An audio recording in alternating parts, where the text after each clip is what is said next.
12 years old, sleep was a distant dream I couldn't seem to reach. Insomnia had become my nightly companion, dragging me through hours of restlessness and frustration. It was during one of these sleepless nights that I decided to watch a late-night action film, hoping that the loud explosions and relentless pacing would distract me enough to forget my troubles. I remember the room was dimly lit by the flickering TV screen, casting long, dancing shadows on the walls. The hum of the television and the occasional creak of the house were the only sounds breaking the silence. My parents were asleep in their bedroom, just down the hall. The house felt eerily quiet, save for the soft rustling of leaves outside and the distant rumble of passing cars. I sat curled up on the old, worn-out couch in the living room, clutching a blanket around me for comfort. The film played on, its action-packed scenes contrasting sharply with the oppressive silence of the house. The air felt heavier than usual, as if it were holding its breath, waiting for something unseen to happen. As the night wore on, the peacefulness of the house began to feel more like a cloak of isolation. The darkness outside the windows seemed to press in on me, amplifying every small sound and shadow. The eerie tranquility was both calming and unsettling, a quiet tension that made my skin crawl. It was in this unnerving stillness that I first felt it, a creeping sensation that I was not alone. It began as a subtle shift in the atmosphere, a prickling on the back of my neck that made me uneasy. I felt it before I saw it, a cold, suffocating presence creeping into the room. Instinctively, I turned my head slowly, peering behind the sofa where the darkness seemed to be thickening. What I saw defied all logic and reason. At first, it was just a vague, unsettling shape, but as I focused, the horror came into sharp, terrifying clarity. There, illuminated by a sickly yellow light that seemed to come from nowhere, was a grotesque figure crawling toward me. It resembled a man, but it was warped in a way that made my stomach churn. Its skin was an unnatural, pallid yellow, stretched tight over a gaunt frame that moved with a jerky, unnatural motion. Its eyes, if you could call them that, were hollow voids of darkness, absorbing every bit of light around them.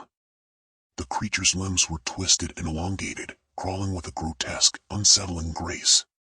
Its movements were accompanied by a soft, agonized moan that seemed to seep into the very fabric of the room. The air around it felt heavy and oppressive, as if the darkness had taken on a physical form. My heart pounded in my chest, each beat echoing the growing terror I felt. This was no figment of imagination or trick of the light. It was a living nightmare, an entity that defied any rational explanation. As the creature inched closer, a paralyzing fear gripped me. I could feel my body going numb, each muscle locked in a vice of terror.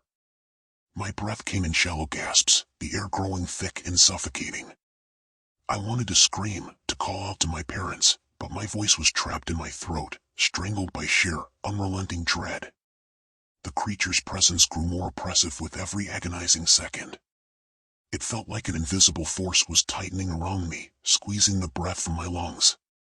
The soft, guttural moans of the thing seemed to vibrate through my very bones, creating a resonant, ear-piercing terror that reverberated in my head. I tried to move, to get up and escape, but my limbs felt leaden, unresponsive, as if I were encased in a heavy, invisible shroud.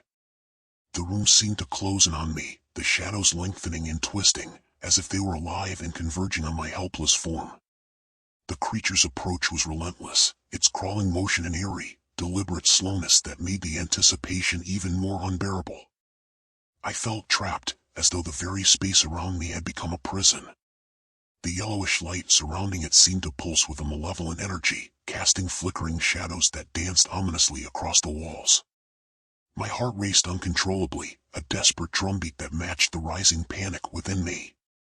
Every second felt like an eternity as the creature drew nearer, and the crushing weight of fear made it seem like there was no escape from the horror that was steadily closing in on me.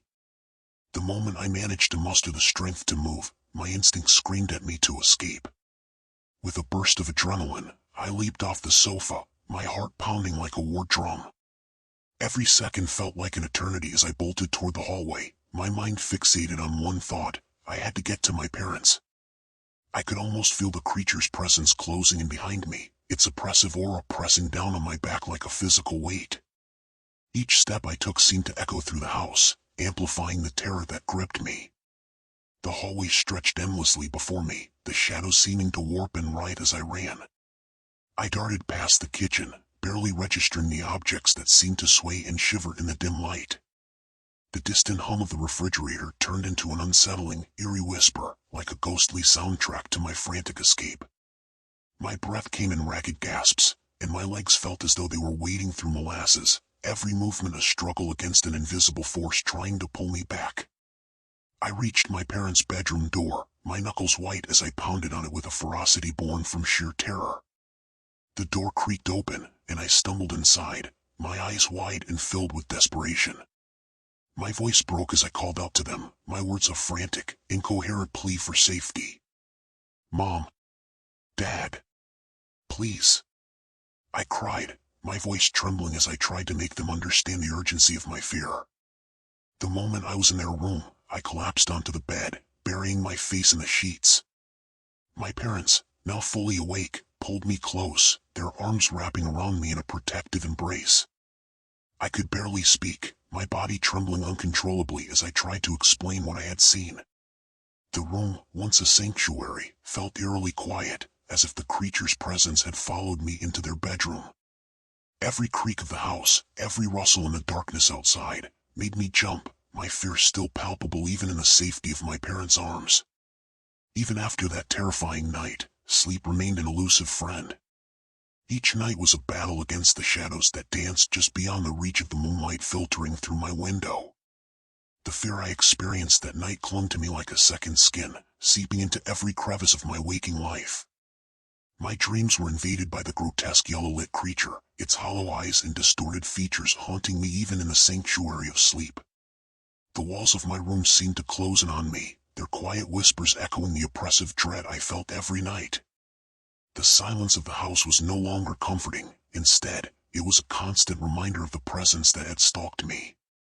I kept the lights on, the brightness a feeble shield against the dark corners where I imagined the creature might still lurk.